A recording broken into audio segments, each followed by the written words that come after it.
స్మరణ చేసి వినాయక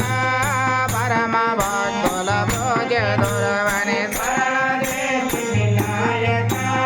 పరమ భక్తుల పూజ దొరవని స్మరణ చేసి వినాయక